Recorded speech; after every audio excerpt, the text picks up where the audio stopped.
রাজ্য সরকারের সৃষ্টিশ্রী মেলা কৃষ্ণনগরে আজ শুভ উদ্বোধন হলেন। শুভ উদ্বোধন করলেন কৃষ্ণনগরের সাংসদ মহুয়া মৈত্র। এই সৃষ্টিশ্রী মেলা চলবে ২রা ফেব্রুয়ারি অবধি। এই সৃষ্টিশ্রী মেলায় যে মানবিক মুখ্যমন্ত্রী তার যে অনুপ্রেরণায় আজকে সারা পশ্চিমবঙ্গের যে গ্রামগঞ্জের মহিলারা কুটির শিল্প থেকে তারা হাতে যে কাজ তৈরি করছেন এবং হাতের কাজ তৈরি করে তারা যে এই মেলা প্রদর্শনীতে দেখাচ্ছেন, এটাই ছিল তাদের মূল লক্ষ্য।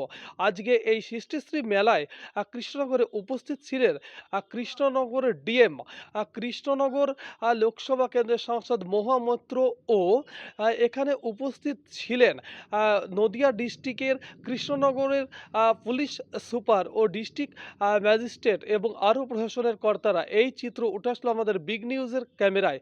আর নদিয়ার কৃষ্ণনগর থেকে ক্যামেরাম্যান আসমাত মণ্ডলের সাথে অর্ধেন্দু মালাকারের রিপোর্ট, বিগ নিউজ। নদিয়া জেলার কৃষ্ণনগরে আজ আনুষ্ঠানিকভাবে উদ্বোধন হলো রাজ্য সরকারের সৃষ্টিশ্রী মেলা। নদিয়ার কৃষ্ণনগরে আজ রাজ্য সরকারের তরফ থেকে আনুষ্ঠানিকভাবে শুরু হলো সৃষ্টিশ্রী মেলা। এই মেলা চলবে ফেব্রুয়ারি 2রা তারিখ অবধি। এই মেলায় উপস্থিত ছিলেন কৃষ্ণনগর লোকসভা কেন্দ্রের সাংসদ মহুয়া মৈত্র ও জেলা পরিষদের সভাপতি, কৃষ্ণনগর পুলিশ ডিস্ট্রিক্ট এসপি ও কৃষ্ণনগর নদিয়ার জেলা শাসক ও প্রশাসনের আরো কর্তারা।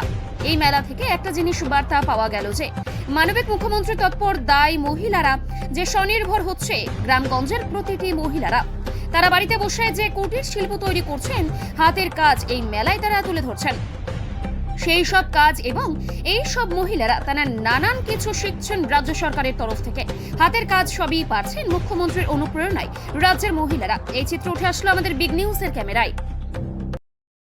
পুলিশ সুপার বেদ কুমার, এসডিও ম্যাডাম আছেন এবং সর্বোপরি আমাদের এখানে প্রেস বন্ধুরা আছেন এবং দর্শকবৃন্দ যারা আছেন, সকলকেই আমি নদিয়া জেলা পরিষদের পক্ষ থেকে আন্তরিকভাবে শ্রদ্ধা, শুভেচ্ছা এবং কৃতজ্ঞতা জানাই। আমরা জানি এই শীতকাল মানে বিভিন্ন রকম মেলা আমাদের এই জেলায় আমরা দেখেছি, কিন্তু আজকে আমাদের কাছে গর্বের বিষয় এবছর আমরা আঞ্চলিক মেলা এই নদিয়া জেলায় আমরা পেয়েছি। এর গুরুত্ব এবং তাৎপর্য সম্পর্কে মাননীয় জেলা শাসক বিস্তারিতভাবে আপনাদের সামনে তার মূল্যবান বক্তব্য রেখেছেন।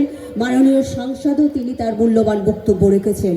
আমি শুধু কৃষ্ণনগরের সমস্ত মানুষ তথা নদিয়ার সমস্ত মানুষের কাছে আহ্বান রাখব, আজকে মানবিক মুখ্যমন্ত্রী মমতা বন্দ্যোপাধ্যায় মহিলাদের স্বনির্ভর করার লক্ষ্যে এবং তাদের হাতের যে শিল্প, তাদের সেই শৈল্পিক দক্ষতা যেভাবে মানুষের কোনায় কোনায় তিনি পৌঁছে দিচ্ছেন, আজকে আমাদের ঘরের মায়েরা, মেয়েরা যেভাবে হাতের কাজ করেন, আজকে সেগুলোকে আমরা মানুষের কাছে পৌঁছে দিতে বদ্ধপরিকর।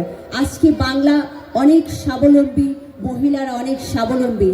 হয়তো সেই সুযোগ বা সেই প্ল্যাটফর্মটা বিগত দিনে আমরা দিতে পারিনি, কিন্তু বর্তমান সরকার সেই সুযোগটা আজকে স্বয়ংবর গোষ্ঠীর মায়েদের, মেয়েদের জন্য করে দিয়েছেন। শুধু তাই নয়, আজকে মাননীয় জেলা শাসক বলছিলেন আজকে আমাদের নদিয়া জেলায় প্রায় এবছর আমরা 1100 কোটি টাকা আমাদের এই সরকার দিচ্ছি বিভিন্ন গ্রুপকে, এবং তাদের বিভিন্ন রকম হাতের কাজ, বিভিন্ন খাবার সামগ্রী থেকে শুরু করে জেলার প্রত্যেকটা জায়গায় তারা খুব সুন্দরভাবে তৈরি করছেন এবং এই রকম মেলা প্রাঙ্গণে তারা আসছেন, প্রচুর সেলও হচ্ছে। ইতিমধ্যে এই শীতকালে নদিয়া জেলায় অনেকগুলো মেলা আমরা পেলাম এবং সত্যিই কথা আমাদের বলতেই হয়, নদিয়ার প্রত্যেকটা মানুষের সহযোগিতায় প্রত্যেকটা মেলা আমরা সাকসেসফুল করতে পেরেছি। এবার আমাদের কাছে একটা এক্সট্রা চ্যালেঞ্জ, কারণ 5টা জেলা নিয়ে এই মেলা। নদিয়া তো আছেই, উত্তর 24 পরগনা, দক্ষিণ 24 পরগনা, পূর্ব বর্ধমান এবং হাওড়া, সকলেই এখানে সমবেত হয়েছেন। আমি আপনাদের কাছে আহ্বান রাখবো, সমস্ত স্টল যারা দিয়েছেন বিভিন্ন জেলা থেকে, আসুন আমরা তাদের পাশে দাঁড়াই, সহযোগিতা করি এবং তাদের হাতের কাজ কিছু কিছু করে আমরা সবাই যাতে ক্রয় করতে পারি। এবং মানবিক মুখ্যমন্ত্রী মমতা বন্দ্যোপাধ্যায় যে উদ্যোগ নিয়েছেন মহিলাদের স্বনির্ভর করার লক্ষ্যে, সেই উদ্যোগকে আমরা সাধুবাদ জানাই এবং সেই উদ্দেশ্য আমরা সফলতা লাভ করবে এই আশা রেখে আমি আমার ছোট্ট কথা শেষ